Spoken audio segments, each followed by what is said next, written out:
Alright, here's our boy Fred VanVleet. Yeah, you probably already heard the news, but Fred VanVleet has torn his ACL. He tore it in some offseason workouts, and it's super sad for Rockets fans and just the NBA in general. But here's a picture of Fred. This is probably what he looked like right after he tore his ACL. He was probably like, God dang it, I tore my anterior cruciate ligament. God darn it. That's probably exactly how he reacted. But here's Fred VanVleet. It's weird to say the Rockets lost probably their second most important player. He's not their second most talented player on Houston. I'd go Kevin Durant, Amen Thompson, and Şengün.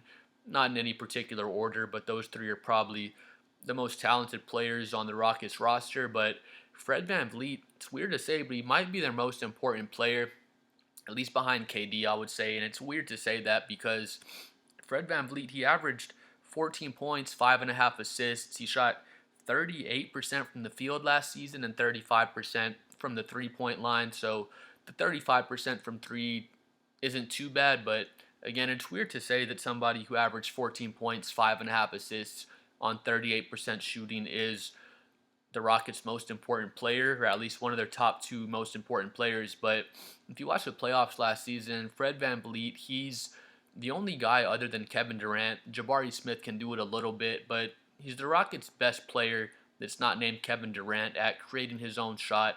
You saw it a lot in the playoffs in the Golden State Warriors series. Fred VanVleet, he can ISO, he can get off the dribble and step back into his three ball and shoot a pretty high volume of threes. He can get to the rim decently. He can shoot mid range comfortably. And again, he was just their second best player other than Kevin Durant at creating his own shot. So they're gonna miss that a lot.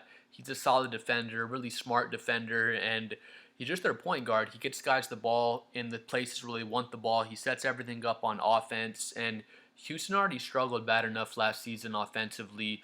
Everything was really stagnant. They don't have a lot of talent on offense. They do have talented players: Şengün, Amen Thompson, Jabari Smith, Tari Eason is solid, but without Fred VanVleet, it's hard for them to get these players the ball in places where they feel comfortable and where they can be successful. So they're gonna miss Fred VanVleet in that regard. Again, it's so weird to call somebody who was shooting under 40% from the field last season Houston's first or second most important player, but they're gonna miss him really bad because they don't have another floor general out there. I know they had Amen Thompson playing some point guard last season. Amen's special, of course, but he's not ready to come in and run full-time point guard duties. People are wondering if Reed Shepherd is going to be ready. I feel like Reed Shepherd is really talented, but he's a little bit young, so I don't know if he's quite ready to run the full-time point guard duties. But people hyped up the Rockets a lot last season. People say, oh, they were the number two seed, and yes, they were the number two seed. Then the Rockets get Kevin Durant, and it's basically immediately championship expectations, which I thought was a little fast once Kevin Durant got there. Again, they're expecting to be competing for championships once Kevin Durant got there. Now Fred VanVleet tears the ACL, and they've tapered back their expectations quite a bit for now. Once December 15th comes around, the trade market's basically going to open, and people are expecting Houston to make a trade for, who knows, just another point guard they can use to finish out this season. I don't know if they're going to be looking for a more long-term option because once Fred VanVleet comes back from his injury next season, he will be 32 years old. I've heard people having concerns about the fact that Fred VanVleet, he was never the most athletic player. His game's all based on just being smart, getting to his spots, being a good floor general, and being a decent shooter. So I've heard people say he was already, I don't know if slow is the right word, but he was the guy that just uses his head and his smarts to get to places on the court. He didn't rely heavily on his athleticism, but I've heard people say now that he's going to be even one step slower, after the ACL injury, depending on how he comes back from it, people are expecting that to just maybe, cut back on his effectiveness, and I feel like that's a fair thing to say. So we'll just have to see who Houston's going to try to trade for, because they'll probably try to trade for somebody to fill in the gap and at least compete in the playoffs this season. But it seems like Houston's championship aspirations are pretty much out the window at this point. I don't know if that's fair to say, but I never expected Houston to be a serious contender, to be honest. I'm a San Antonio fan, so I have my reasons to hate on Houston and hate on the Dallas Mavericks. But I think I'm being totally fair, honestly. if Houston had traded for a 25-year-old Kevin Durant, I don't think any of us would have expected them to be competing for a championship this season. I think people would be saying, hey, maybe next season or the season after that, Houston's going to be ready to really compete if they traded for a 25-year-old Kevin Durant. But with Kevin Durant being 37 years old now, as soon as he got there, people are saying, it's foot on the gas. Houston has to compete right now. So I think that's one reason why they had championship aspirations so quickly after Kevin Durant got there. But I personally don't think they were going to be competing for a championship this season, even with Fred VanVleet being healthy. People just kind of forgot about the Nuggets. The Nuggets and of course the Thunder are championship favorites over the Rockets. Even if Fred VanVleet was healthy, I would have the Nuggets as my favorite over Houston to compete and contend for that championship. But I always thought Houston was overhyped, even after their season last season. Yes, they finished as the number 2 seed, but OKC's the number 1 seed. Of course, they're 68-14, where Houston was 52-30. So Houston had twice as many losses as OKC, plus 2 more losses. OKC had an incredible season, so people act like Houston's right behind OKC because OKC's number 1, and then Houston's the number 2 seed, 1-2. But in reality, Houston, I feel like they're nowhere close to competing with OKC, to be honest. Then you have the Lakers, the Nuggets, and the Clippers. They were all 50-32, and that was the 3, 4, 5 seed. However you want to put it, the tiebreakers kind of broke the ties, of course, but 4, 5, and the 3 seed all had the same record. They only had 2 more losses than the Rockets because Rockets had 30 losses, and then Lakers, Nuggets, and Clippers had 32. The 6th seed was the Timberwolves with 33 losses, so it was only a 3-loss difference between the 2 seed and the 6 seed. 7, 8 seed was the Warriors and the Grizzlies, and they only had 34 losses for those 2 teams. So only a 4-loss difference between the 8 seed and the number 2 seed. So Houston could have easily had a bad week, had a cold week, have someone sprain an ankle or something late in the season, and they could have easily been in the number 8 seed. They could have easily been in the play-in tournament. So not to be a Rockets hater, I like the Rockets young team.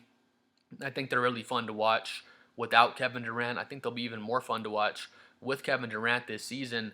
But what would frustrate me is people trying to act like Houston's the number 2 seed. They're right there behind OKC. They can compete with OKC and these top caliber teams in the NBA. And even with Kevin Durant, I just don't think they could beat the Nuggets or the Thunder in a playoff series. And again, I thought they were overhyped and just overrated coming into this season, especially after last season, because again, people say number 2 seed, they're right behind OKC, when in reality they wouldn't have a chance against OKC in a playoff series. And like I said, OKC had 14 losses. Houston had twice as many losses plus 2 more with their 30 losses.